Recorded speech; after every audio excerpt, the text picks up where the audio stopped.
E, irmãos, quando o pastor Wilson, ele comentou comigo de eu trazer uma palavra hoje, eu não quis ficar criando uma coisa muito volumosa, nem uma palavra muito extraordinária. Deus falou meu coração para eu testemunhar um pouco do que eu tenho vivido em nossa comunidade desde quando eu cheguei aqui. E eu comecei a pensar, irmãos, a gente está vivendo uma fase muito boa da nossa igreja. Hoje a gente vê de onde a gente saiu, onde a gente está hoje. Para alguns que pegaram a tenda, tudo aquilo que a gente viveu na área do pastor Wilson lá, os cultos ao ar livre ali. Graças a Deus que nós não pegamos chuva naquele ambiente. Foi uma época que a gente passou ali e Deus guardou as nuvens dele até a gente alcançar esse espaço. E a gente tem visto a nossa igreja crescer, a gente tem visto a graça de Deus alcançando nossas vidas. E eu comecei a falar, nossa Deus, cara, eu não quero me afastar disso. Eu amo tanto chegar na casa de Deus, ver os meus irmãos, cumprimentar eles, tomar aquele café gostoso no dia de Santa Ceia, que daqui um dia vai estar chegando. É tão bom, Deus, eu não quero me afastar disso. Eu quero ficar nisso, eu quero me apegar nisso, não me tira daqui. E aí Deus começou a falar no meu coração, mas filho, olha, não se acostuma. O que você está vivendo, não se apegue, porque não é isso somente que eu tenho para a sua vida. Não é apenas isso que eu quero que você viva. E quando eu comecei a tentar procurar uma passagem que se identificasse com aquilo que eu já tenho vivido na nossa comunidade, Deus me levou lá em Gênesis 12, no capítulo 1, que conta a história de Abraão. O versículo começa assim: Então o Senhor disse a Abrão: sai da tua terra e do meio dos teus parentes, da casa do seu pai, e vá para a terra que eu lhe mostrarei. Irmãos, e para a gente entender um pouco do que era essa ordenança que Deus deu para Abrão, para sair da casa dos seus pais, era algo muito difícil, porque culturalmente naquela época, os filhos tinham o costume de ficar debaixo da bênção do pai, de ficar debaixo da casa do pai, conviver entre os seus parentes. E quando Deus fala para Abraão: Abraão, sai da tua casa, sai do meio dos seus parentes, abandona eles. Essa ordenança, ela significava uma ruptura muito grande para Abraão. Era uma ruptura muito forte, porque você sair da casa do seu pai. Hoje a gente vive num ambiente desse. Hoje é muito comum, a gente não tem mais esse convívio com nossos pais depois que a gente casa. Alguns ainda vai lá na casa dos pais, filam uma boia, leva um pouquinho da comida do pai para jantar depois no domingo de noite. A gente ainda tem esse costume. Mas naquela época de Abraão, sair da casa do pai, abandonar os seus parentes, sair do meio das pessoas com quem você tinha laços familiares, era o mesmo que dizer: agora eu estou sozinho. Agora não tem ninguém mais comigo, não tem quem cuide de mim, não tem quem vai estender a mão sobre a minha vida. Agora realmente é eu e Deus. Mas aí eu fiquei encucado, eu comecei a pensar: cara, mas se viver entre os parentes era algo bom, não entendo por que Deus falou assim: Abraão, sai do meio dos seus parentes. Ele não tinha desavenças, ele não tinha problema com os seus parentes, viver entre eles era algo saudável, viver em família era algo realmente bom, mas era algo que às vezes estava atrapalhando o que Deus queria fazer na vida de Abraão. E quando eu comecei a pensar um pouco sobre isso, esses dias atrás, meses atrás, para falar mais a verdade, eu resolvi fazer uma consulta de rotina. E no dia dessa consulta, eu fiz lá os exames, tirei sangue, colhi tudo que precisava. E estava o médico falando: Celso, está tudo ok, você está em paz. A única coisa que você tem que tomar cuidado é um pouco do seu peso. E aí você sabe, a gente começa a namorar, né, irmãos? A varoa não aguenta comer o lanche, você fala: eu vou fazer esse esforço. E a gente começa a ganhar um peso, isso é o amor. E a gente começa a ganhar um pouquinho de peso, e o médico falou, ó, só que fique em paz, você está um pouco sobrepeso, mas fica tranquilo. Mas eu me apeguei naquela ideia do médico falar, você não precisa se preocupar. E às vezes me coloquei em uma zona de conforto em que eu precisava me exercitar. Mas porque o médico falou que estava tranquilo, eu falei, eu não preciso. Irmãos, e eu lembro que teve um dia aqui na igreja que eu precisei fazer algo. E quando eu agachei, irmãos, e levantei, formigou todas as vistas. E aí teve um irmão que falou assim, sim, vigia, irmão, você é novo ainda, tá desse jeito já. E eu falei, Deus, eu preciso começar a me exercitar. Mas sabe o porquê que eu não me exercitei? Porque eu lembrava do que o médico falou. Celso, está tranquilo, fique em paz, você não precisa se preocupar com isso. Irmãos, e é isso que é realmente a zona de conforto. Às vezes a gente acha que zona de conforto é algo que é perceptível às nossas vistas, é algo que a gente consegue identificar. Mas geralmente zona de conforto é aquilo que te faz você não romper, faz você não querer resolver algo, faz você não tomar uma atitude. E essa ordenança, às vezes, na vida de Abraão, não pode ter feito sentido para ele. Mas ele precisava abandonar aquela zona de conforto, que aparentemente não era ruim. Mas ele precisava sair do meio dos seus parentes, para viver o que Deus queria para a vida dele. Irmãos, eu lembro que quando eu cheguei na igreja aqui, lá na tenda, eu estava passando por uma fase meio difícil. Eu vivia em uma outra comunidade, eu tinha meus amigos, eu tinha lá um ambiente que eu gostava, eu tinha pessoas que eu tinha ao meu redor que eu falava, Deus, aqui eu vou formar minha família, aqui os meus filhos vão crescer, eles vão ser amigos dos filhos dos meus amigos, aqui eu vou viver até envelhecer, vai ser a minha casa, vai ser o meu lugar. E por fatores externos, a qual eu não tinha controle, aquilo se desfez, aquilo acabou. E eu comecei a indagar a Deus, por que isso aconteceu? Por que esses problemas aconteceram? Por que o Senhor deixou que todos esses sonhos, tudo aquilo que eu já tinha imaginado, acabasse? E Deus começou a falar no meu coração através dessa palavra, que aquilo que eu idealizava como algo bom, aquilo que eu considerava não ter problema, aquilo que eu vivia, aquilo que eu imaginava, estava me atrapalhando de eu viver o que Deus queria que eu vivesse. Se eu não tivesse saído daquela igreja por alguns motivos, hoje eu não estaria aqui. E lá em Gênesis 12, no capítulo 2 ao 3, Deus começa a falar, e farei de você um grande povo, e tornarei famoso o seu nome, e você será uma bênção. Abençoarei os que a abençoarem, e amaldiçoarei os que te amaldiçoarem. E por meio de você, todos os povos da terra serão abençoados. Irmãos, às vezes Abraão não podia entender o porquê que Deus queria que ele saísse do meio dos seus parentes. Mas mesmo assim ele falou, Deus, se é isso que você quer de mim, é isso que eu vou fazer. E ele saiu do meio dos seus parentes. Então Deus começa a falar, eu vou fazer de você um grande povo, eu vou fazer de você uma grande nação, aquilo que você nem imaginava viver no meio dos seus parentes, comigo você vai viver.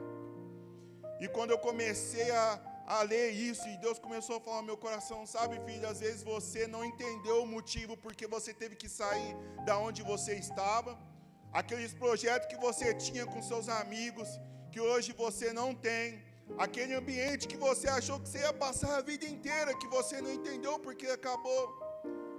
Mas Deus começou a falar que aqui nesse lugar, na nossa comunidade, lá eu apenas ouvi a palavra de Deus.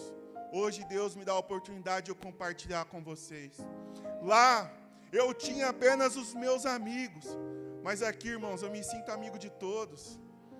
Lá eu me colocava apenas numa zona de conforto, a qual eu não precisava me esforçar muito para viver aquilo que Deus tinha para a minha vida. Irmãos, para pregar essa palavra hoje, ontem eu estava quase desfalecendo de noite, porque eu fiz o dia inteiro de jejum. Eu estava quase desmaiando de tanta fome. Mas, irmão, para viver o propósito de Deus na sua vida, é preciso pagar um preço. É preciso sacrificar, é preciso sair da sua zona de conforto, é preciso você se colocar em lugares que você não se imagina, para viver o que Deus tem na sua vida.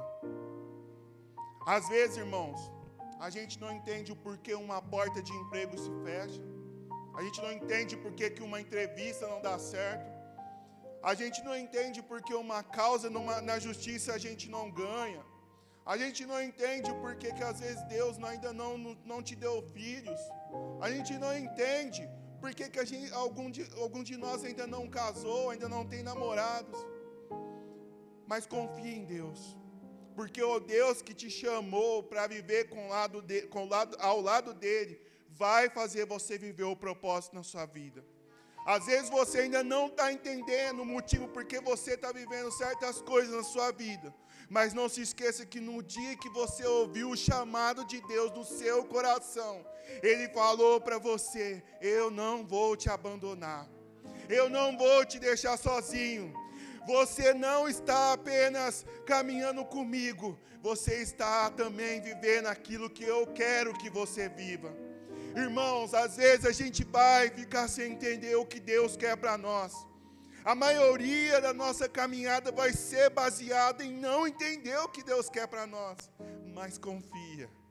Confia, porque Deus vai cumprir o propósito dele na sua vida. Então, Deus, Ele entrega muitas coisas para a vida de Abraão. Ele fala: Abraão, eu vou fazer de você um grande povo. Eu vou fazer de você uma grande nação. Mas o que estava faltando para isso acontecer?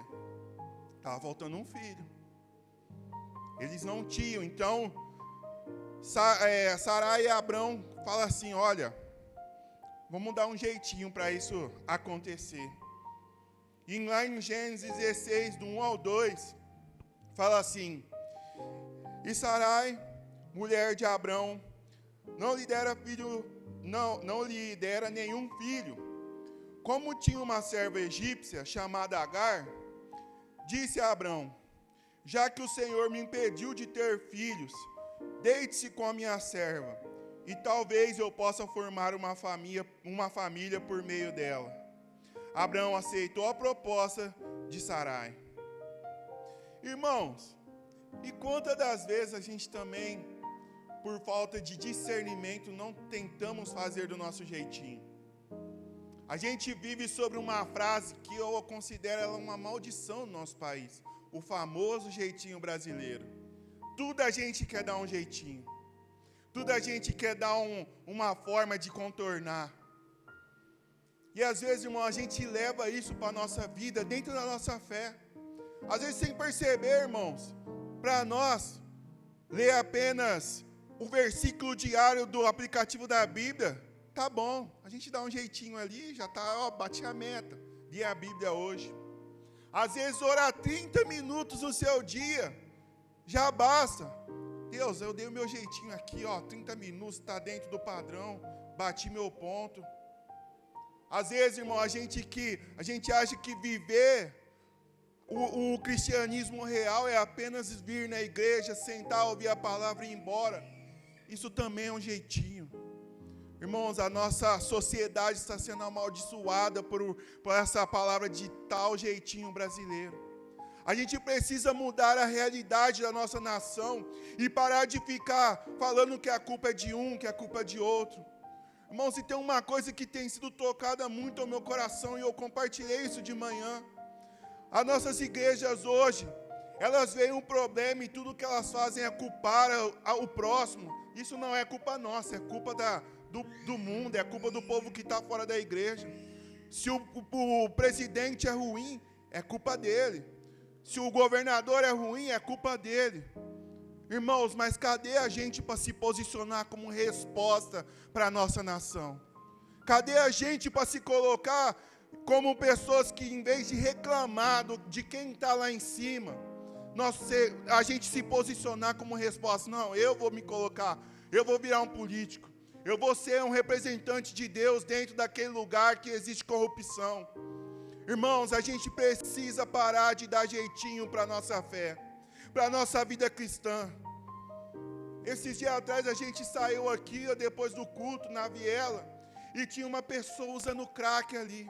E aquilo me incomodou muito, porque Deus falou para mim: filho, o que você está fazendo para mudar a realidade de onde vocês estão inseridos? Para de dar jeitinho, para de falar que a culpa é sua, que a culpa é do traficante que vende, que a culpa é da polícia que não prende. Começa a ser resposta dentro do ambiente que você vive. Irmão, existem pessoas que às vezes estão do teu lado dentro do seu trabalho, e que você se nega a orar por ela, porque você tem medo. Você dá um jeitinho e fala: não, isso não é minha responsabilidade. Às vezes, irmão, tem pessoas que estão esperando você romper, e romper no seu ministério, irmão. Tem gente que vive na igreja a vida inteira, que tem uma baita capacidade para ser pessoas poderosas dentro da igreja, pessoas que vão louvar, pessoas que vão pregar, que vão levar a palavra de Deus para todo lugar, mas por jeitinho, fala: não, tá bom, eu só vou na igreja todo dia e isso tá ótimo. Irmãos, Deus não quer que a gente dê jeitinho. Deus quer que nós começamos a viver o real evangelho, que nós começamos a falar: Deus, aqui estou eu não vou dar jeitinho, eu vou encarar a luta de frente, porque é isso que a nossa nação está precisando. E lá em Gênesis 16, do 4 ao 12, fala assim: e Abrão, ele se deitou com Agar, e essa engravidou. E quando se viu grávida, começou a olhar com desprezo para sua senhora. Então Sarai disse a Abrão: a culpa do meu sofrimento é sua. Eu coloquei minha serva nos seus braços, e agora que se vê grávida, ela me olha com desprezo. Que o Senhor julgue entre mim e você. Abrão respondeu a Sarai: veja, a sua serva está nas suas mãos, faça o que lhe for de bom aos seus olhos. E Sarai oprimiu tanto Agar, que esta fugiu da sua senhora. O anjo do Senhor encontrou Agar perto de uma fonte no deserto, que fica no caminho de Sur, e perguntou-lhe: Agar, serva de Sarai, de onde você vem, para onde você vai? E ela respondeu: estou fugindo de Sarai, minha senhora. Então o anjo do Senhor lhe disse: volte a sua senhora e submeta a sua autoridade, a autoridade dela. O anjo do Senhor também disse: multiplicarei tanto a sua descendência, que essa não poderá ser contada. O anjo do Senhor ainda lhe disse, você está grávida, e terá um filho, a qual dará o nome de Ismael, porque o Senhor ouviu a sua opressão, e ele será como um jumento selvagem, frise isso, e a sua mão será contra todos, e a mão de todos será contra ele, e ele viverá em hostilidade contra os seus irmãos. Você sabe o que essa passagem está falando agora? É da guerra que Israel vive. É Agar, o filho dela Ismael, representa os povos árabes. São os descendentes de Ismael que hoje brigam contra Israel. Um jeitinho que na época parecia ser inocente, mas que até hoje traz confusão naquela região. Uma luta que não para. Pessoas que sofrem, que morrem, entra acordo, sai acordo, e a guerra nunca acaba. Por conta do quê? De um jeitinho. Irmãos, nós precisamos parar com isso. Pare de dar jeitinho para tudo que Deus quer fazer na sua vida. Porque hoje pode não parecer nada, mas amanhã o preço vai ser alto. Que possamos hoje nos colocar debaixo do propósito de Deus. E muitas das vezes, irmão, o propósito de Deus é ser confrontador. Ele não vai nos colocar em lugares que a gente não quer. Ele vai nos fazer coisas que a gente não quer. Vai fazer pessoas nos odiarem. Vai fazer o mundo ficar contra nós. Mas viva o propósito de Deus e pare de dar jeitinho. Porque quando você começar a entregar a sua vida totalmente para Deus e começar a falar: Deus, eu vou fazer a sua vontade, você vai começar a ver os milagres de Deus na sua vida. Aquilo que você não imaginava viver, irmãos, vai ser uma realidade. Irmãos, Eu posso falar que hoje eu sou grato pelo que eu vivo aqui. Eu não imaginava, eu não conseguia acreditar que eu seria tão feliz em um lugar como eu sou aqui. Mas, irmãos, tudo isso depende da gente falar: Deus, eu estou debaixo do seu propósito, que a sua vontade seja feita sobre a minha vida. E lá no capítulo 18 de Gênesis, Deus, depois disso, ele confirma a Sara e a Abraão e fala assim: olha, eu vou dar um filho a vocês. Eu vou entregar esse filho a vocês e vocês vão ser abençoados. Eles não acreditaram muito, eles já eram muito avançados de idade. Eles já estavam muito avançados e para eles terem um filho era algo que era impossível, mas Deus fala: eu vou dar um filho para vocês. Só que lá em Gênesis 22, do 1 ao 2, fala assim: passando algum tempo, Deus pôs Abraão à prova e dizendo-lhe: Abraão, ele respondeu: sim, aqui estou. Então Deus disse: tome o seu filho, o seu único filho Isaque, a quem você ama, e vá para a região de Moriá. Sacrifique ali com o holocausto em um dos montes em que eu... Irmãos, Abraão esperou tanto o filho, e agora Deus fala a Abraão: sacrifica ele. Irmãos, deve ter bugado a mente de Abraão. Assim, cara, eu não estou entendendo o que Deus está querendo de mim. Primeiro ele me tira da casa dos meus pais, ele me entrega uma promessa, e agora eu tenho que sacrificar essa promessa. Irmãos, vai ter momentos nas nossas vidas que a gente não vai entender o que Deus está falando para a gente, até onde a gente tem que ir por conta dele. Mas Deus precisa saber até onde você está disposto para viver com ele. Deus precisa entender até onde você está disposto a caminhar com ele. Irmãos, viver o Evangelho de Jesus Cristo de forma real vai exigir renúncia, vai exigir você entregar aquilo que você nem imagina. E Deus vai cobrar de você, porque Ele precisa saber: filho, eu posso contar com você para viver aquilo que eu tenho para você na sua vida? Irmãos, até de manhã eu contei que os meus pais, hoje a minha mãe estava aqui de manhã, e meus pais gostam muito de missões. Teve algum tempo que a gente até, um dos missionários da África ficaram na nossa casa. Irmão, é uma experiência exótica. Os africanos são meio peculiares. E eles sempre gostaram de ofertar em missões, eles sempre gostaram. Meu pai já fez viagem missionária por Nordeste. Mas, irmão, pensa num medo que eu tenho de Deus falar assim: filho, seu chamado é missionário. Irmãos, me arrepia todo.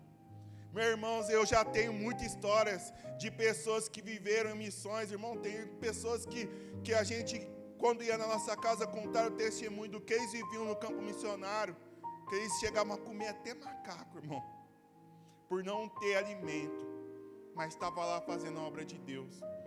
E eu começo a imaginar: Deus, se um dia você falar para mim: filho, eu vou te mandar para o campo missionário, mesmo com medo, eu vou ter que fazer isso. Porque Deus vai me cobrar até onde você está disposto a ir pelo meu evangelho. Irmãos, muitas das vezes é isso. Vai chegar um momento em nossas vidas que Deus vai ter que cobrar da gente, para entender até onde você está disposto a ir por Ele. Irmão, Deus não abriu nenhum momento mão de entregar aquilo que Ele tinha de mais precioso, e que foi o seu único filho. E Ele precisa saber de nós, se a gente vai estar disposto a caminhar com Ele, entregar aquilo que nós temos de mais precioso. Irmãos, e geralmente vai ser algo que vai ser muito difícil de tomar uma decisão. Imagina, irmãos, eu com medo, e Deus fala: Deus fala para mim: filho, você vai hoje para missões. E às vezes Deus vai cobrar nas nossas vidas: olha, filho, você está num cargo muito bom dentro da sua empresa, mas não é isso que eu quero para você.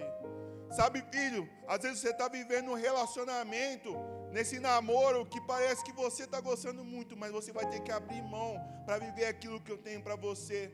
Sabe, filho, às vezes você está vivendo uma vida a qual você está gostando demais, mas eu preciso saber até onde você está disposto a ir por mim, para viver o meu propósito sobre a sua vida. Irmãos, eu creio que de todas as experiências que eu já tive nessa igreja. Eu agradeço muito por entender hoje aonde Deus queria me colocar. Até um tempo atrás, igual eu contei, eu não entendia qual era a missão que Deus tinha para a minha vida. Mas hoje eu entendo que, irmãos, estar aqui hoje com vocês é um propósito de Deus para a minha vida.